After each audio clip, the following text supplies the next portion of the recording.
Assalamualaikum warahmatullahi wabarakatuh. Waalaikumsalam warahmatullahi wabarakatuh. Oke, kembali lagi dengan Ustadz Sultan. Ya. Ternyata video Ustadz itu menambah sangat banyak Oh gitu. akan ngeboom gitu. Ya. Alhamdulillah berarti. Seharinya itu bisa sampai 500, 2 harinya sampai 1000 orang yang nonton. Wah, Masya Allah. Itu Alhamdulillah luar ya. biasa. Ini apa marwahnya saya Sultan? Bukan, itu karena kebetulan aja. Oke, baik. Kita hari ini kembali lagi membincang-bincang mengenai ada sangkutnya mengenai salah satu pondok Al Zaitun lagi. Oh gitu ya. Masih belum keluar dari Pondok Al Zaitun ya. Pokoknya Pondok Al Zaitun ini mempunyai banyak sekali misteri, banyak sekali cerita. Bahkan muridnya di komen-komenan itu luar biasa itu. Santri semua ya. Luar biasa. Nah, tapi hari ini sedikit berbeda. Ini kita menceritakan salah satu orang. Wah, ini kita bahasanya itu mungkin gibah dan. Oh gitu ya.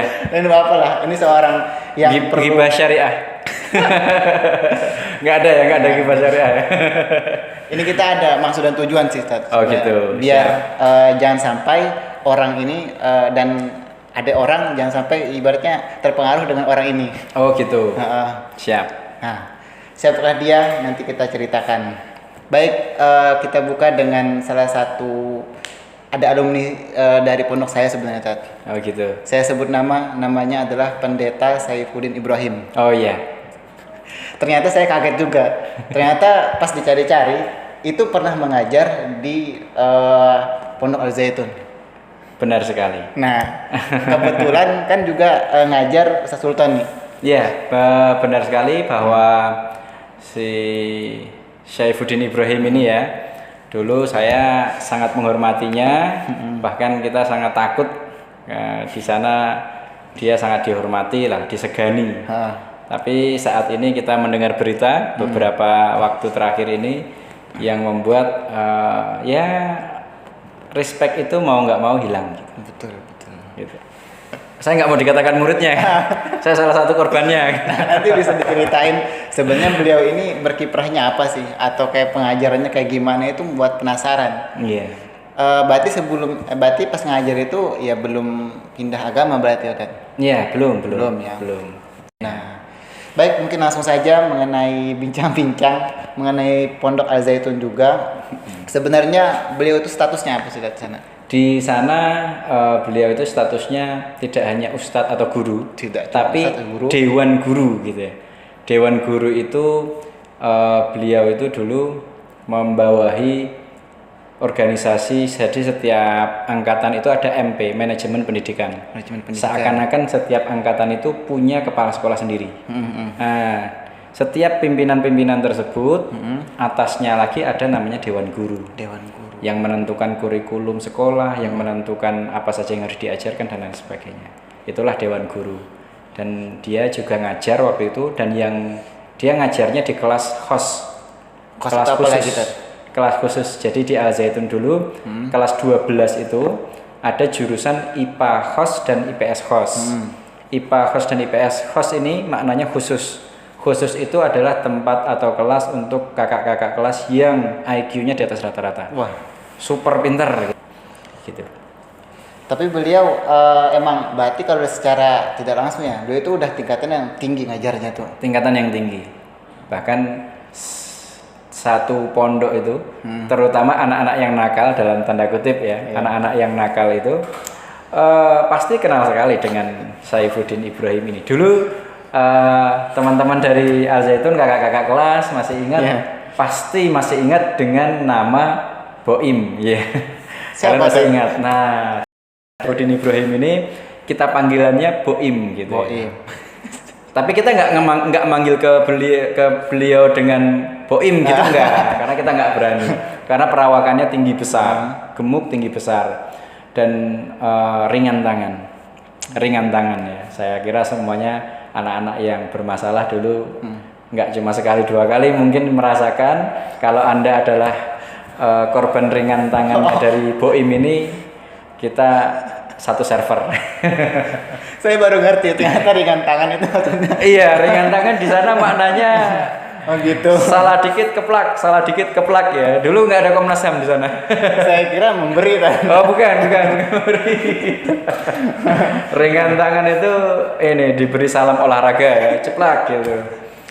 Tapi saya tidak mengatakan bahwa sistem itu sistem yang 100% salah.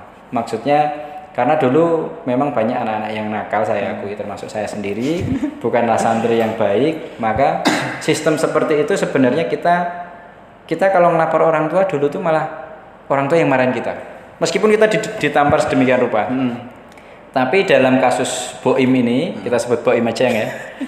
Dalam kasus Boim ini menurut saya dia keterlaluan. Banyak sekali anak-anak yang mungkin kakak kelas, terutama kakak kelas ya, yang banyak sekali menjadi korban ringan tangannya Boim ini, dia mungkin masih menyimpan dendam sampai sekarang ya. Jadi bara api itu belum padam ya. Saya yakin sekali itu ya. Itulah Boim itu di sana seperti itu. Maksudnya tanpa ada kesalahan atau emang ada kesalahan nggak main pasti ringan tangan dari itu? Karena ada kesalahan tetap. Tapi gitu. kesalahan hal-hal yang sebenarnya iya sepele terus dibuat seperti seolah-olah itu kasus yang akan mengancam nanti kalau kamu seperti ini kamu nggak punya masa depan, kamu masa depan suram kamu. Akhirnya ya ringan tangan itu tadi pasti, itu ringan tangan itu udah hampir pasti. Pernah dihukum apa lagi selain mungkin tadi itu? Oh, saya dulu salah satu korban ringan tangannya itu ya. Jadi ceritanya dulu saya ceritakan, semoga ini bukan bagian dari mengumbar aib ya. Ini bagian dari pembelajaran agar nanti tidak menjadi diulangi oleh generasi-generasi selanjutnya gitu. Jadi dulu ceritanya punya teman itu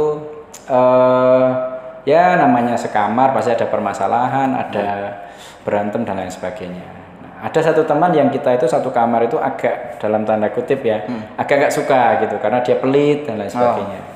Biasalah ya, ada yang pelit gitu.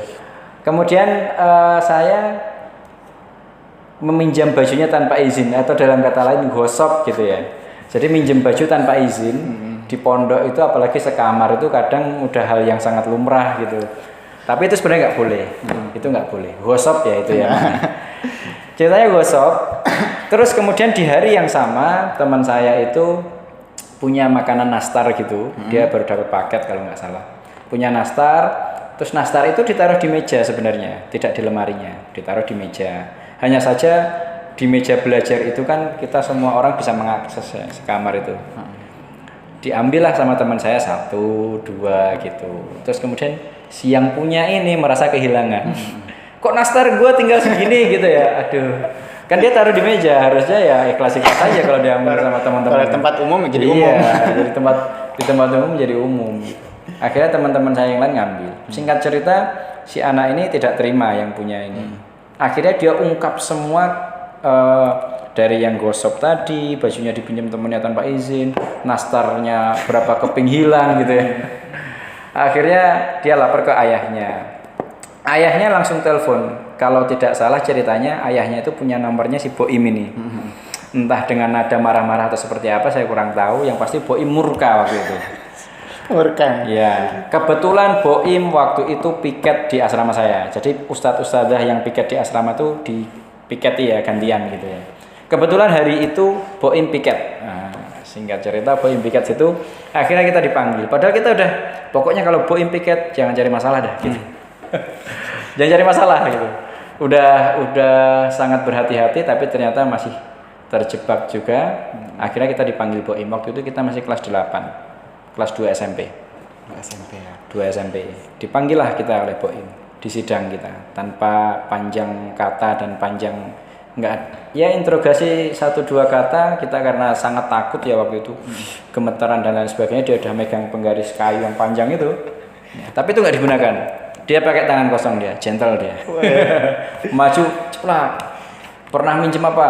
Baru mau jawab ceplak. Baru menjawab lagi, ceplak lagi. Saya masih ingat sekali, saya dapat sekitar 4-5 tamparan itu. Ceplak, 5 tamparan kalau nggak salah, 4-5. Teman saya yang lain yang nasar sama, semuanya kena tamparan. Tapi kita nangis waktu itu sejujurnya ya, nangis itu. Keras juga beliau ya. Iya, keras juga itu ya. Akhirnya kita dikategorikan masalah yang sangat serius. Padahal cuma gosip ya. Dan bukan, jadi teman saya sama teman-teman yang lain itu dikategorikan kita itu mencuri.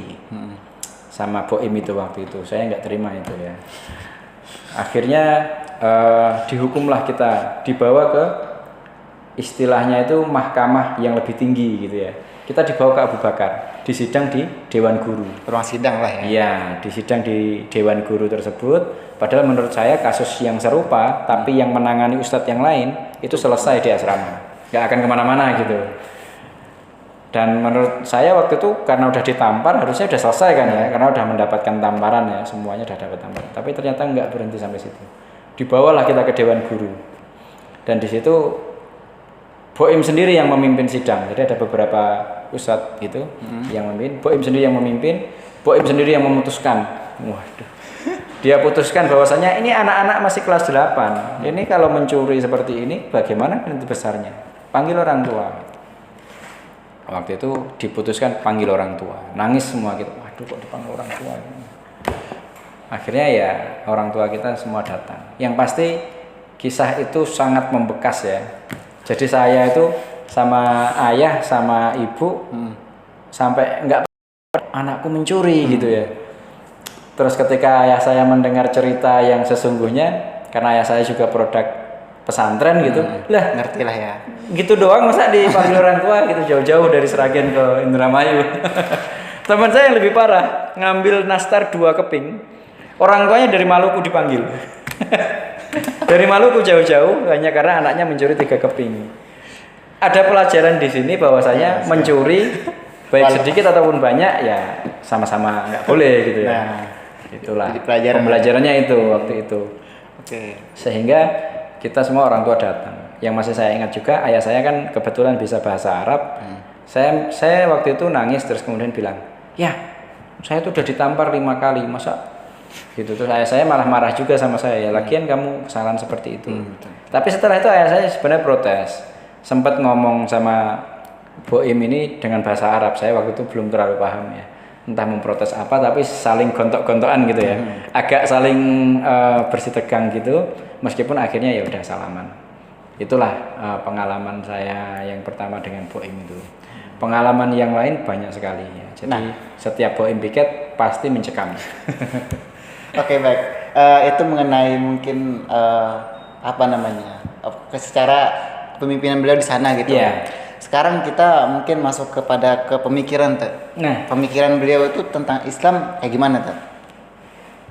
Dia itu Boim itu kalau tidak salah guru bahasa Arab. Saya tidak diajar kelas angkatan kami tidak diajar oleh beliau karena beliau ngajarnya yang kelas khos tadi ya, kelas khusus tadi. Menurut beberapa kan kakak kelas banyak yang cerita, kakak kelas banyak yang berbagi biasanya pengalaman dengan Boim itu. Waktu itu di sana Boim itu sedikit pun tidak ada yang kontroversi dari cara dia ngajar, tidak keluar dari jalur. Hanya saja yang kontroversi itu cara dia memperlakukan santrinya. Jadi sedikit keras, bukan sedikit, sangat keras itu ya. Ringan tangan itu ya. Jadi karena dia ringan tangan, maka semua santri terutama laki-laki itu pasti sangat benci sama dia gitu waktu itu. Dan ada pengalaman unik juga. Beliau cerita waktu itu di sana itu kan tidak boleh membawa HP ya. Jadi nggak boleh bawa HP. Tapi ada beberapa santri yang dalam tanda kutip nakal gitu membawa HP. Suatu hari ada sweeping. Iya, sweeping. Ya, sidak gitu ya. Ada sidak. Sweeping mendadak yang dipimpin oleh Boim itu. Yang dipimpin oleh Boim. Suatu saat yang sama kaget di kelas tersebut sedang tidak ada guru. Akhirnya anak-anak yang bawa HP itu kan SMS-an dan lain sebagainya. Ternyata ada Boim sidak, dia sembunyikan di dalam celana dalam ya.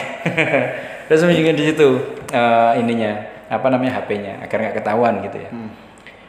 Tapi entah dia punya ilmu atau bagaimana ya. Waktu itu kita menganggapnya kayaknya Boim ini sakti ini. Bisa tahu gitu. Jadi ada 2 atau 3 kakak kelas itu yang menyembunyikan di dalam celana dalamnya itu semuanya ketahuan dan tepat. Boim tidak menebak kamu enggak, langsung 3 orang itu yang ditunjuk ya dia yang bawa. Jadi waktu itu sampai ada yang percaya dan mau kayaknya sakti dia punya ilmu tenaga dalam dan lain sebagainya.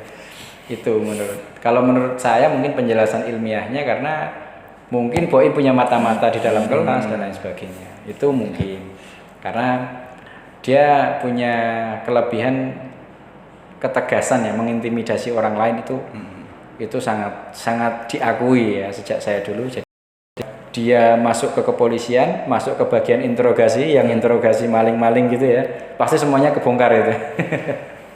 Karena dia ya itu intimidatif banget, sangat intimidatif.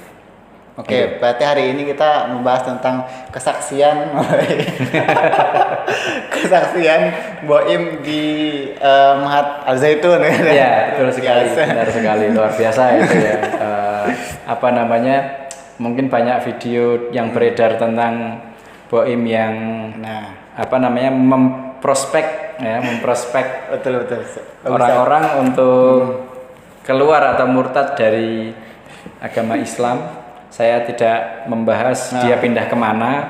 Siap. Itu karena sensitif sekali dan saya potong. Itu bukan bagian kita gitu ya, dia pindah kemananya. Hanya saja dia membuat orang Muslim menjadi murtad, itu yang tidak benar, yang menurut saya salah. Maka video ini mungkin nanti bisa untuk membantu dan menguatkan ya orang-orang yang, bahkan teman saya itu pernah saya ajak nonton dia YouTube-nya itu kan ada banyak itu video-video dia memberikan penjelasan seperti bertausiah gitu ya.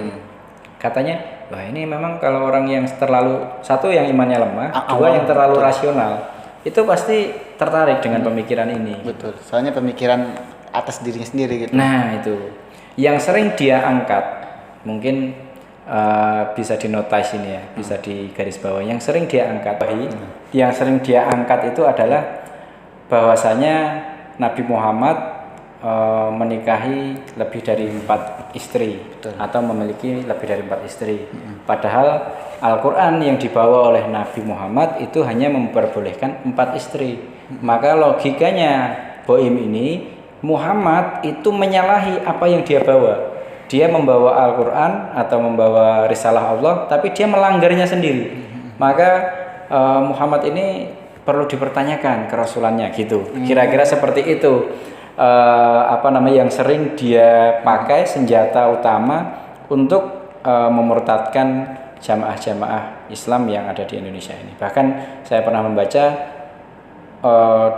tulisannya kapital semua itu, seperti headline di koran gitu ya.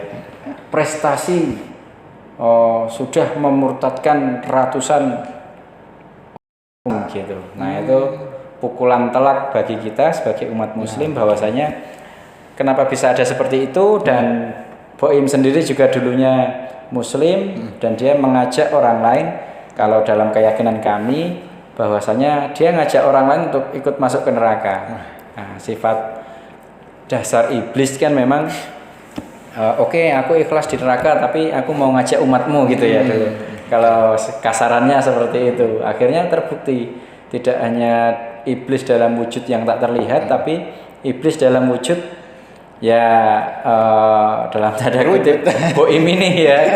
Jadi dia mengajak orang-orang untuk murtad dari Islam. Itu padahal itu salah satu dosa yang besar. Oke, Ted. Mengenai apa lagi tadi ya? Mungkin ada pesan-pesan yang kita ambil dari cerita tadi, Ted. Ya. Cerita kali ini podcast bersama Ustadz Alfian tidak bermaksud untuk menjatuhkan siapapun. Kami murni berbagi cerita pengalaman kami yang itu kisah nyata. Kalau sebenarnya kalau ada rekamannya itu kita pengen lapor ke Komnas HAM itu sekarang. Entah bisa diusut enggak itu. Kayaknya kalau kasus lebih dari 5 tahun kadaluarsa ya. Saya pengen sekali itu sebenarnya, bahwasanya dia dulu ketika ngajar secara ilmu yang dia beri, saya kira tidak ada yang kontroversi. Tapi cara dia mendidik kami itu memang keterlaluan dan kelewat batas kerasnya. Meskipun tetap ada 1-2 hikmah yang bisa kita ambil, bahwasanya setelah dikerasi seperti itu mental kita jadi kuat. Itu yang mentalnya kuat, alhamdulillah.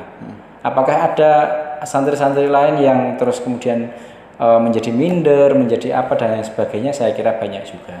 Maka kekerasan meskipun ada hikmahnya tadi yang saya sebutkan, tetap bukan jalan yang baik. kekerasan bukan jalan pendidikan yang baik. Itu kemudian pesan kami untuk seluruh masyarakat umat Islam pada umumnya dan seluruh alumni santri Pondok Al Zaitun pada khususnya, bahwasanya Boim ini membawa berita dan membawa narasi yang sangat menyudutkan Islam, terutama Nabi Muhammad SAW. Maka kita perlu memperkuat iman kita, memperkuat benteng kita. Benar sekali seperti yang Rasulullah katakan dalam hadisnya, bahwasanya akhir zaman ini akan penuh dengan tipu daya. Salah satunya ya Boim ini mungkin. Dia menebarkan tipuan dengan muslihatnya, dengan kata-katanya yang mungkin sebagian orang menganggap itu rasional sekali. Beliau juga, Boim ini juga membawa misi khusus yang diberikan kepada dia. Kemudian dia mungkin akan mendapatkan reward yang banyak, saya tidak tahu, tapi yang pasti dia sangat perlu diwaspadai. Itu saja. Nah, setidaknya juga dengan cerita ini kita setidaknya mengetahui backgroundnya gitu. Dari mungkin mengajar di Al Zaitun, atau salah satunya tadi juga pernah pondok, juga satu pondok dengan pondok saya. Nah, jadi kan nanti kita nggak cuman sekedar ngomong ya, Tat. Ini benar sekali, memang real. Kebetulan real gitu nyatanya. Kebetulan lulusan pondoknya beliau, kemudian ngajar di pondok saya. Beliau satu alma mater, saya mantan korbannya gitu ya, korban ringan tangan tadi ya, itu. Jadi kita setidaknya anggaplah berhak lah kita bicara gitu. Berhak, kita harus speak up ya. Oke, Dad, mungkin itu saja, Dad. Siap. Mungkin ada pesan-pesan buat teman-teman Ustadz yang pernah tadi.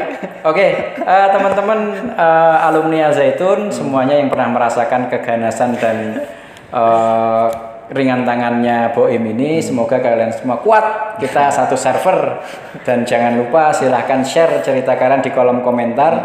Siapa tahu nanti kalian bisa dihubungi oleh Ustadz Alfi Official ini dan kemudian diajak Zoom untuk berbagi cerita, gitu ya tadi ya. Cerita yang paling menarik mungkin nanti akan dipilih oleh beliau atau dipin agar muncul yang paling atas terus gitu. Tapi jangan lupa sebelum komen ya subscribe dan like dulu agar video ini bermanfaat bagi orang banyak. Kemudian channel ini juga bisa menebarkan inspirasi yang lain. Terutama teman-teman Ustadz yang tadi kena ringan tangannya tadi. Iya, teman yang satu server ini ya. Betul sekali. Oke, baik, Tat, terima kasih atas berbagi ceritanya. Semoga ini menjadikan inspirasi juga buat teman-teman, buat yang lain juga. Saya akhiri itu saja. Wabillahi taufiq wal hidayah. Assalamualaikum warahmatullahi wabarakatuh. Waalaikumsalam warahmatullahi wabarakatuh.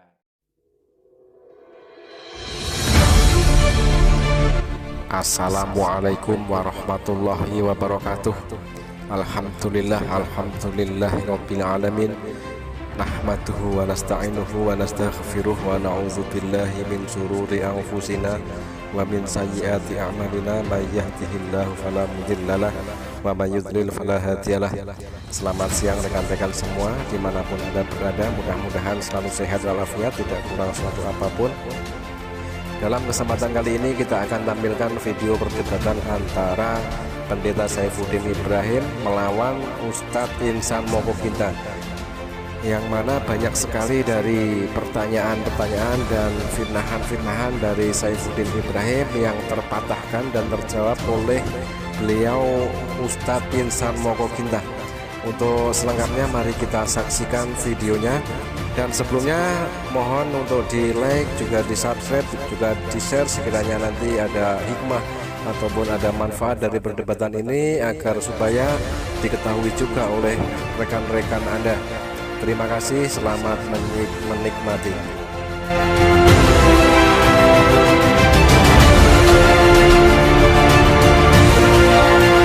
Tidak ada satu ayat pun mengatakan Al-Quran itu mukjizat. Saya minta satu ayat, Pak Kiai. Kalau ada Al-Quran itu mukjizat, ya tunjukkan.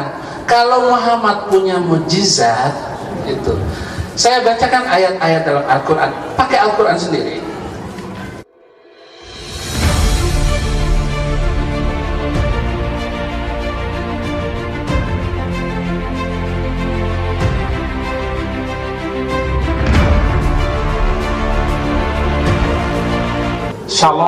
Besem Hamasya, Assalamualaikum warahmatullahi wabarakatuh. Warabbina Isa al-Masih. Terima kasih. Kesempatan ini saya akan pergunakan maksimal. Dari kecil saya Muslim. Ibu saya guru agama di rumah tangga itu, dan saya sangat hormat dengan mama saya. Kelas 6 SD saya baca Injil Perjanjian Baru. Kalau ada ayat yang menyenangkan hati, saya baca keras-keras, mama saya tahu.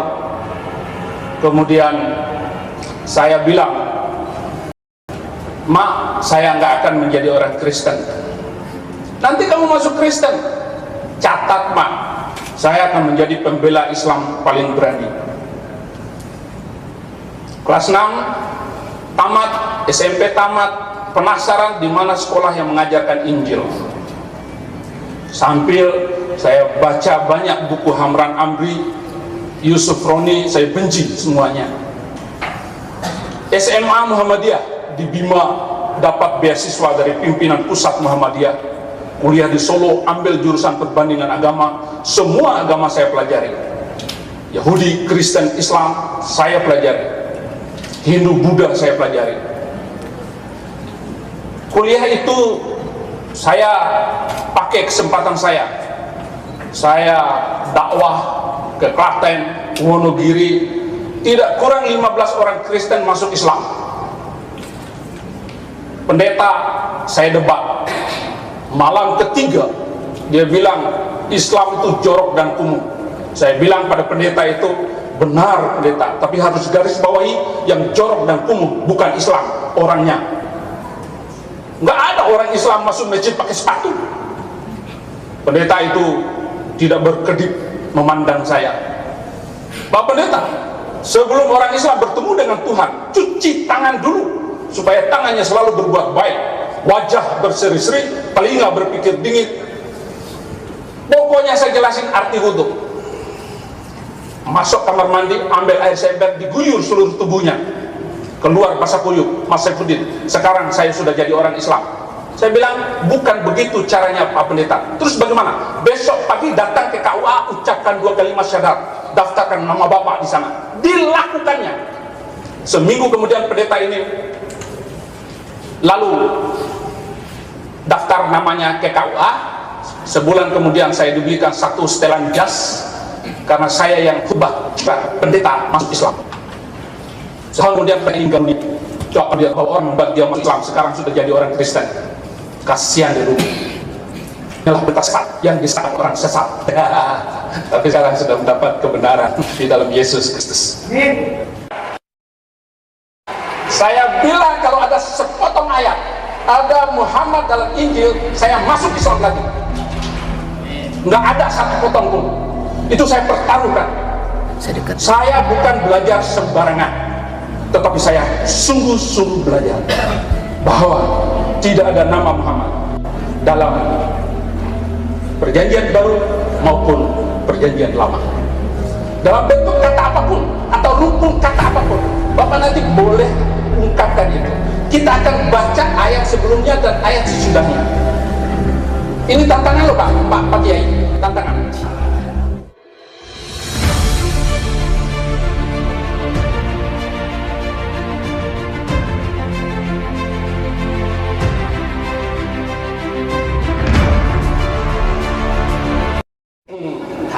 Yang kedua, kalau memang Muhammad itu Nabi, tentu ada saksi yang boleh menguatkan itu.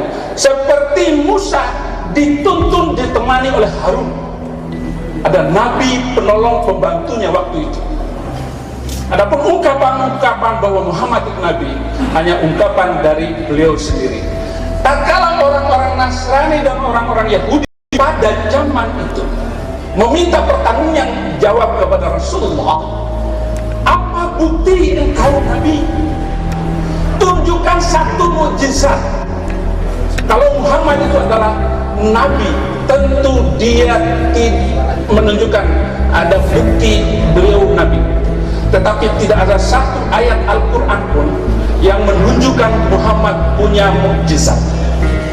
Kalau ada mukjizat dalam Muhammad, dalam Al-Quran, saya masuk Islam lagi sekarang juga.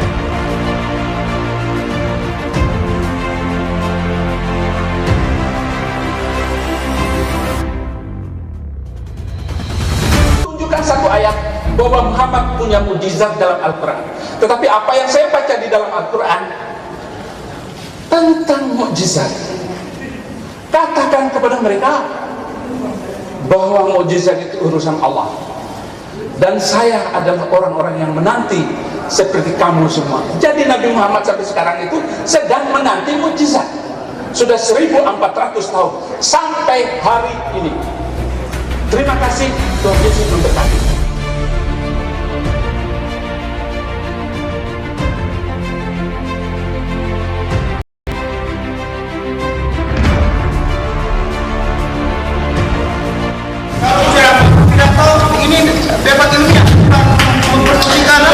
Ini kan saya bilang tadi, Yohanes 3 ayat 5, ayatnya ada. Satu ngomong ya, saya keluar. Usah.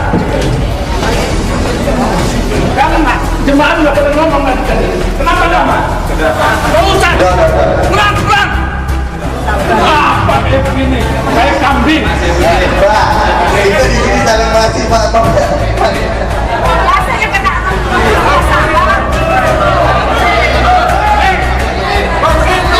Udah, sabar. Bu, mencari Allah itu nggak gampang. Udah.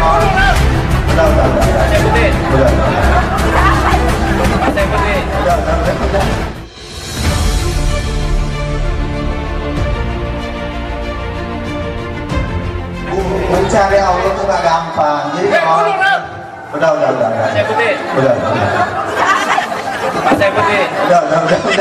Udah. Mencari Tuhan itu tidak mudah. Jadi kalau ada pekerjaan seperti ini kita harus memang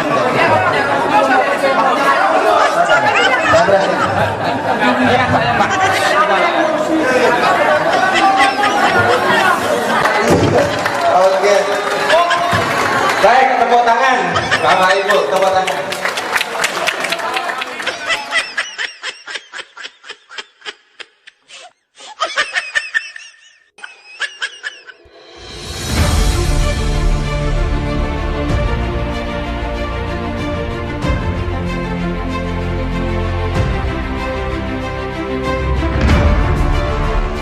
Insyaallah semuanya dirahmati dan dimuliakan oleh Allah Subhanahu wa taala.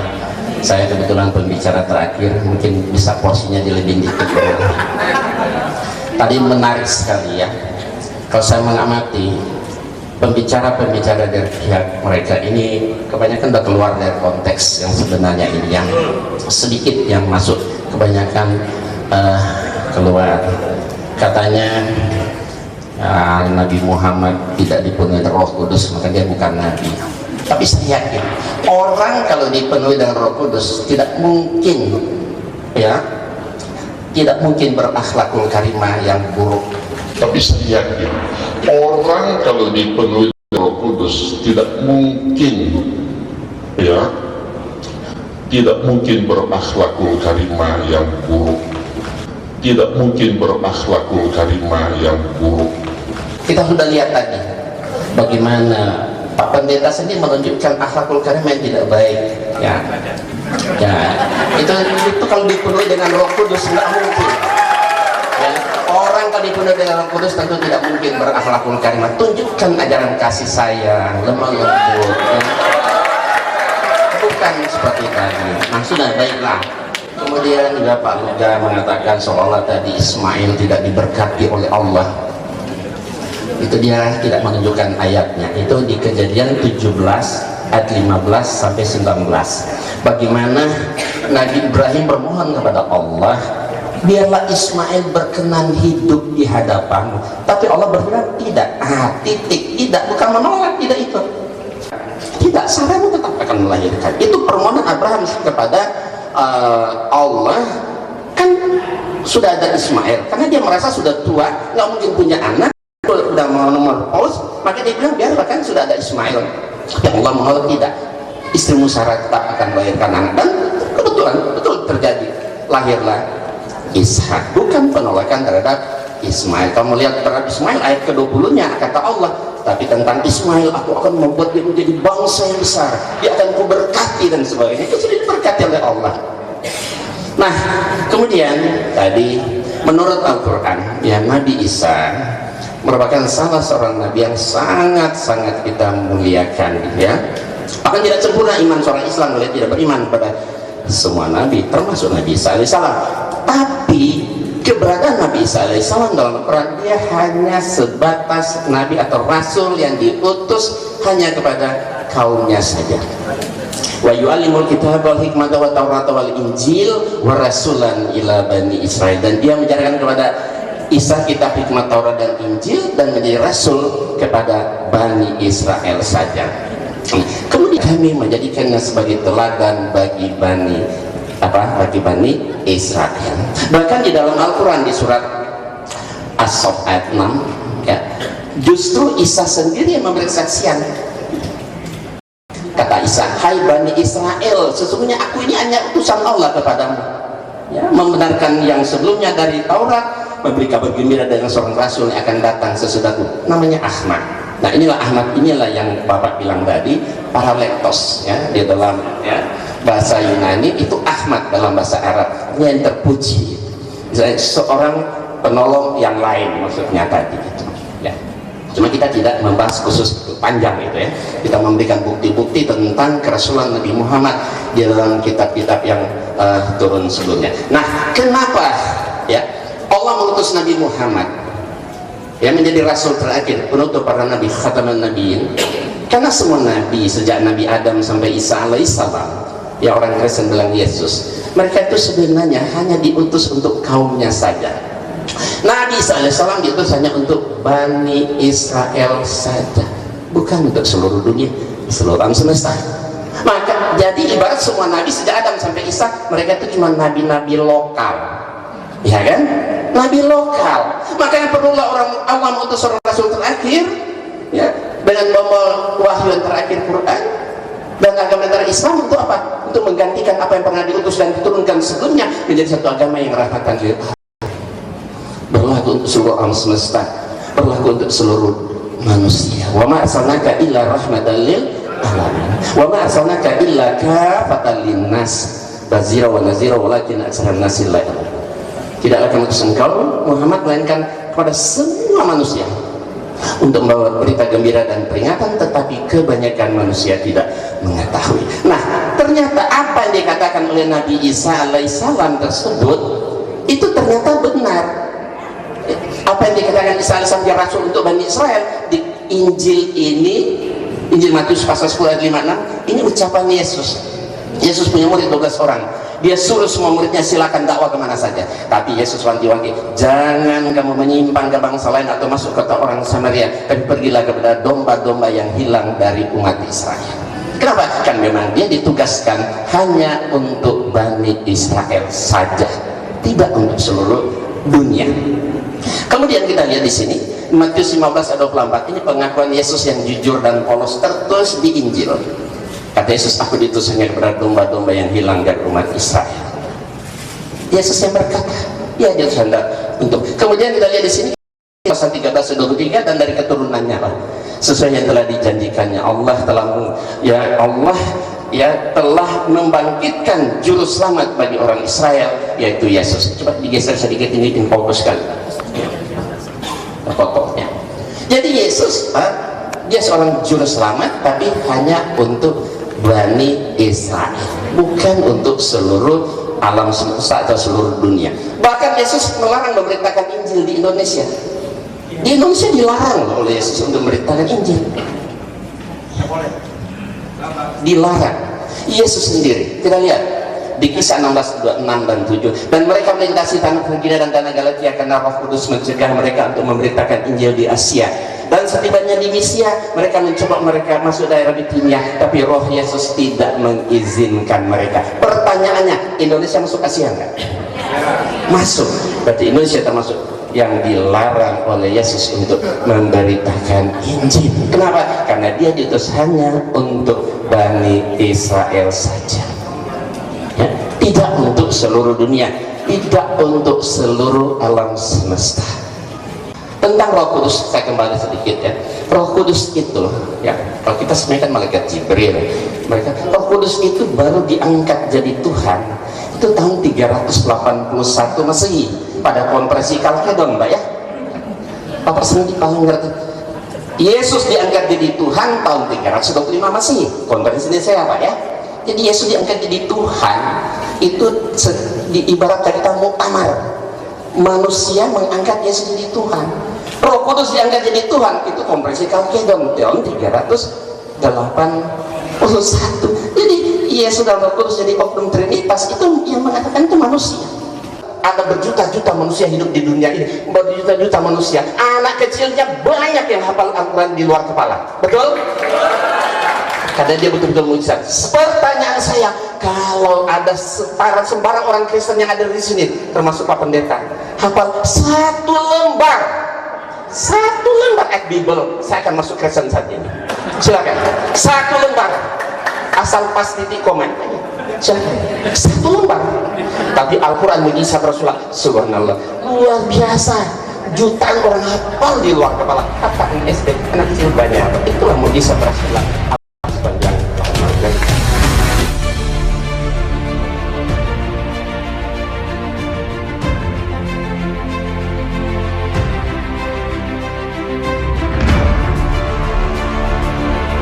Ada satu ayat pun mengatakan Al-Quran itu mujizat. Saya minta satu ayat Pak Kiai, kalau ada Al-Quran itu mujizat, ya tunjukkan. Kalau Muhammad punya mujizat itu, saya bacakan ayat-ayat dalam Al-Quran, pakai Al-Quran sendiri. Wa yaquluna la anzala alaihi ayatun mir rabbi faqul innamal ghaibu lillah fantaziru inni ma'akum minal muntazirin.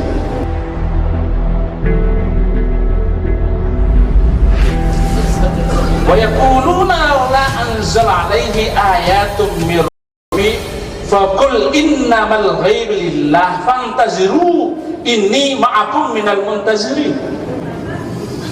Surat Yunus ayat 20, mereka berkata, mengapa tidak diturunkan kepada Muhammad suatu keterangan mukjizat dari Tuhannya?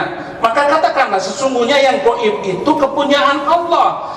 Sebab itu tunggu sajalah olehmu, sesungguhnya aku bersama kamu termasuk orang-orang yang menunggu. Jelas sekali ayat ini, semua tidak ada menunjukkan bahwa Muhammad bisa menyembuhkan orang sakit, menghidupkan orang mati, dan sebagainya. Nggak ada satu ayat pun. Atau peserta kalau bisa menunjukkan satu ayat, saya masuk Islam lagi. Nggak ada. Nggak ada. Dan saya jadi Islam Kristen itu Amrozi bom Bali, iman saya goncang. Ada satu agama yang membolehkan manusia membunuh manusia lain karena perbedaan keyakinan. Dari seluruh agama yang ada di muka bumi ini, hanya satu agama yang mengizinkan boleh membunuh manusia lain karena perbedaan keyakinan, yaitu Islam. Waqtuluhum haitsu saqiftumuhum, Al-Baqarah 191. Bunuhlah mereka di mana saja kamu jumpai mereka. Al-Baqarah ayat 191. Kemudian surat Muhammad ayat 4. Ada lagi ayat yang memboleh membunuh orang Kristen, surat At-Taubah ayat 29. وَقَاتِلُوا الَّذِينَ لَا يُؤْمِنُونَ بِاللَّهِ وَلَا يَوْمِ الْآخِرِ وَلَا يَدِينُونَ بِدِينِ الْحَقِّ الَّذِينَ أُوتُوا عَلَيْهِمُ الْكِتَابَ.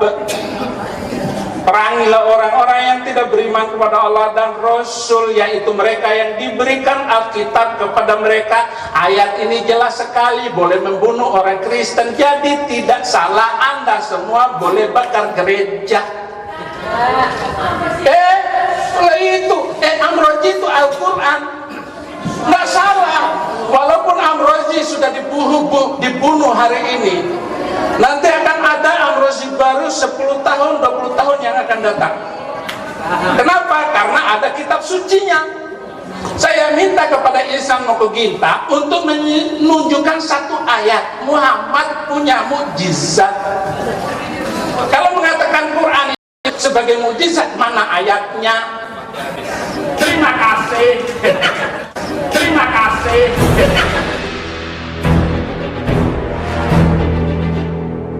Bahkan ada mukjizat Nabi Isa dalam Al-Quran yang tidak ada dalam Bible. Seperti contoh ketika dia bisa berbicara dalam buaya. Tetapi kita perlu ingat, ya, jangan kita bangga-bangga dengan Isa Al-Masih atau Yesus karena mukjizatnya begitu banyak. Mukjizat Yesus yang begitu banyak itu terjadi di Iznillah, atas izin. Coba periksa seluruh ayat Quran itu. Nabi Isa bisa menciptakan burung, menghidupkan orang mati, membangkitkan, menyembuhkan orang sakit, itu biiznillah. Ada ayat itu biiznillah, atas izin Allah. Yang hebat itu Allah, bukan Yesus.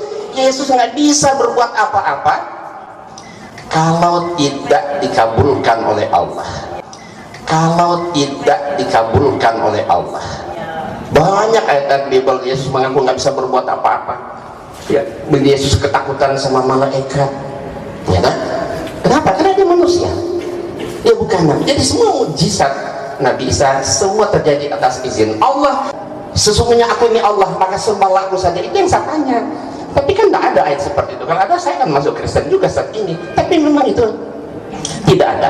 Nah, kalau masalah membunuh tadi, kita lihat ini ayat Bible. Siapa yang menyuruh menumpas? Tumpaslah, jangan ada belas kasihan, bunuh semuanya. Laki-laki, perempuan, harta, anak kecil menyusul, disuruh bunuh sama Allah. Inilah saya bilang ajaran teroris, sadis, bengis, biadab. Teroris itu semua tertulis di Bible, bukan di Quran.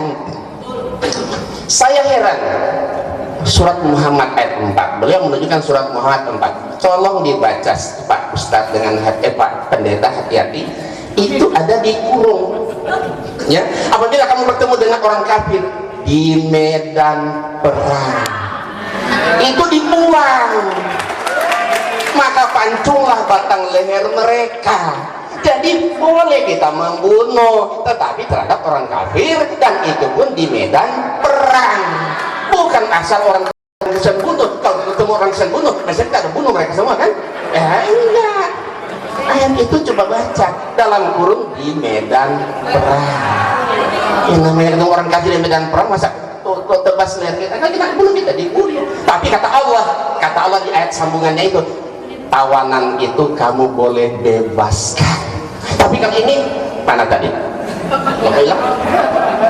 Tapi kalau tadi ini apa?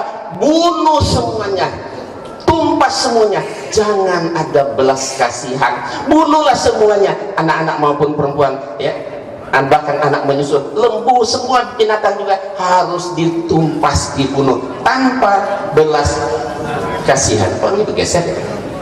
Udah kali itu fokusnya kurang geser.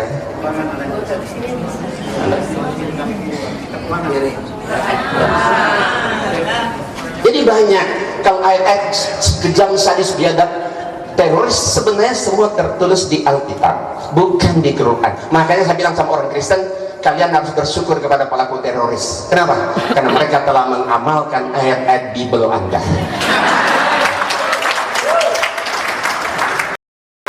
Kata orang Kristen, oh ini kan perjanjian lama. Memang Tuhannya di perjanjian lama, perjanjian baru beda.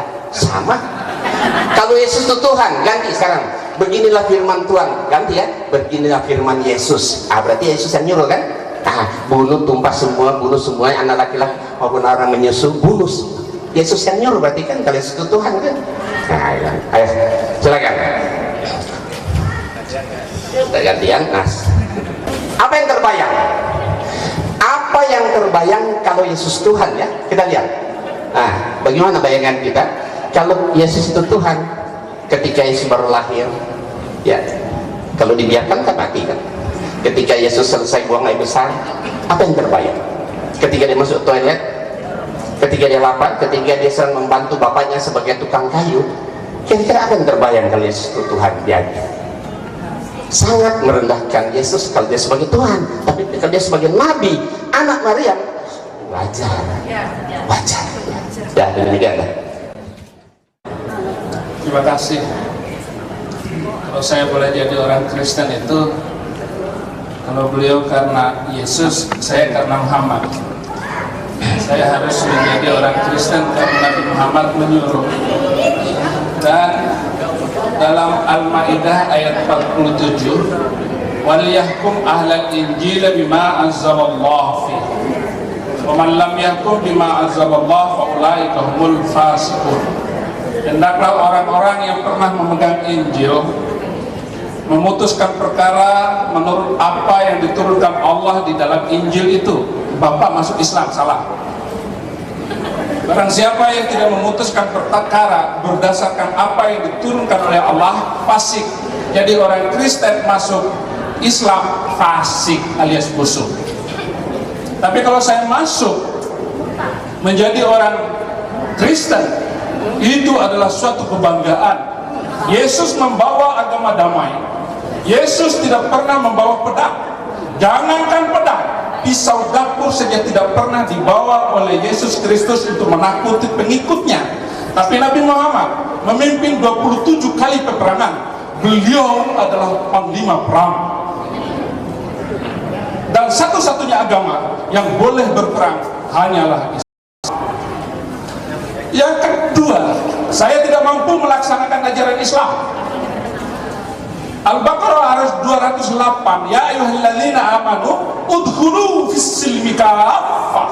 Hei semua manusia, orang-orang yang beriman, masuklah dalam Islam itu secara sempurna. Saya tidak mampu melaksanakan ajaran Islam dengan sempurna. Sholat 5 waktu siapa kuat? Mungkin ibu-ibu yang banyak duit boleh, tapi tukang becak, orang miskin, petani susah mengikuti ajaran Islam.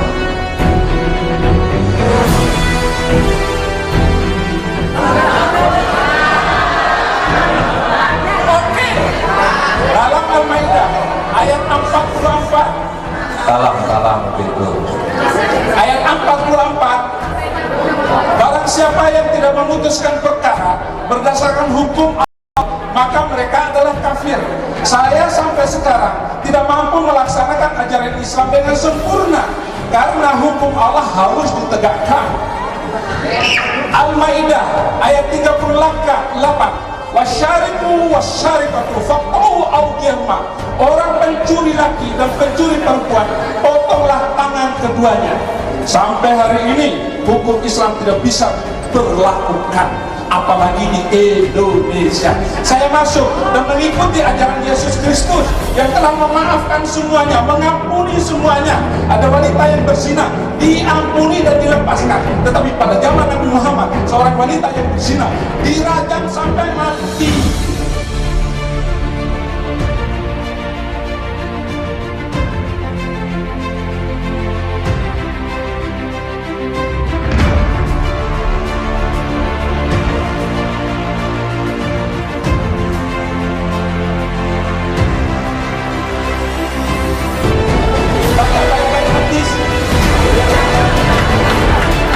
Surat An-Nur ayat kedua mengatakan, jadi harus diberlakukan hukum Islam itu.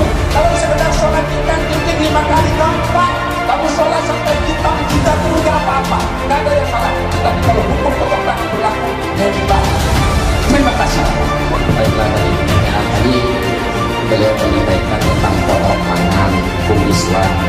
Di Indonesia tidak mungkin menerapkan pokok tangan terutama koruptor dan juga kenapa? Karena di sini bukan negara Islam. Dalam syariat Islam berikutkan kalau di Arab Saudi itu juga dipotong, tapi untuk memotong tangan itu tentu ya ada dilihat dulu tujuannya sebesar berapa besar bagi orang, makanya hukum itu diberlakukan. Nah, kalau di Indonesia berlaku hukum Islam, ya pasti kisos itu harus juga diberlakukan. Tapi kenapa tidak diberlakukan? Karena tidak tergantung negara Islam. Nah, masalah surat Al-Maidah 47 mengatakan orang yang dianggap Allah bahwa penuh kafir fasik berzolim itu kata tidak. Karena apabila dia harus yang pada Alkitab itu harus memakai hukum sesuai dengan di Injil itu. Kalau tidak, dia zolim, kafir, ya dan sebagainya. Jadi itu hanya berlaku untuk Bani Bani Israel. Jadi kalau di Indonesia berlaku syariat Islam, orang Islam tidak boleh pakai aja hukum itu. Bagaimana syariat Injil, orang yang mencuri sama juga, ya kan, dipotong, bahkan dibunuh, orang membunuh dibunuh, gigi ganti gigi, mata ganti mata, ya, nyawa ganti nyawa, itu juga kan banyak di Alkitab tentang kisah seperti itu. Nah, kalau kita lihat pertanyaan dari jamaah. Ya. Mas, kalau kita lihat justru ayat yang membunuh dengan pedang itu di Alkitab itu ratusan, banyak sekali.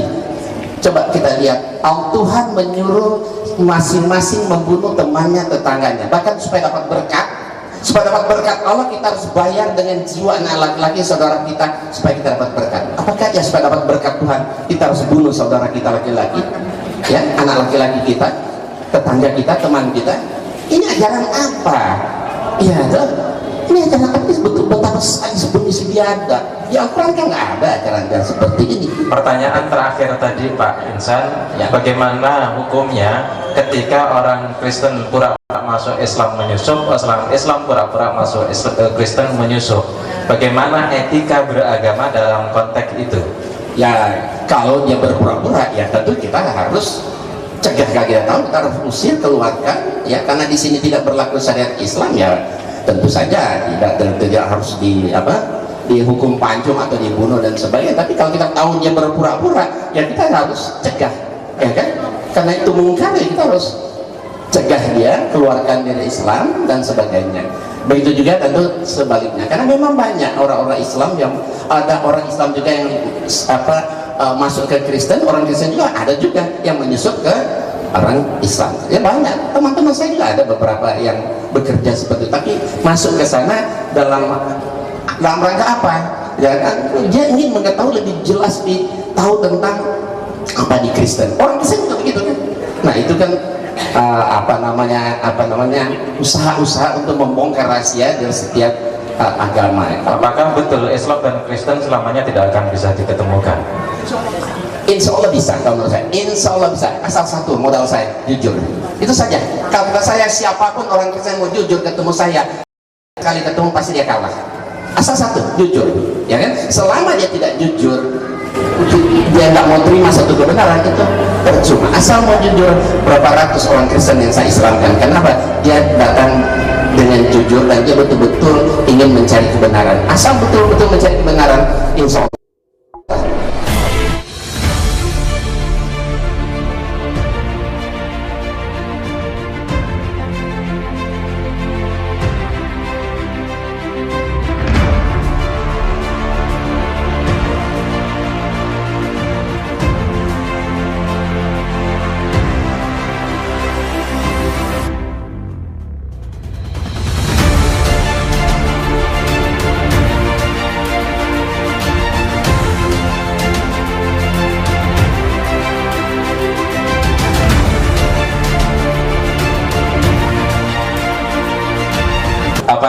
Pembicara dan juga antusiasme audien saya agak biarkan biar ada dinamika yang berbeda dari biasanya, tetapi lebih kurang dari itu semua sesungguhnya kita bisa jadikan semua ini untuk masing-masing, baik para pembicara, saya sebagai moderator, panitia maupun Bapak Ibu, ambillah ini hikmahnya, renungkan. Imam Hanafi pernah mengatakan, pendapatku benar, tetapi bisa jadi mengandung kesalahan. Pulang dan renungkan. Pendapatmu salah, tetapi bisa jadi ada titik-titik kebenaran yang bisa saya jadikan renungan.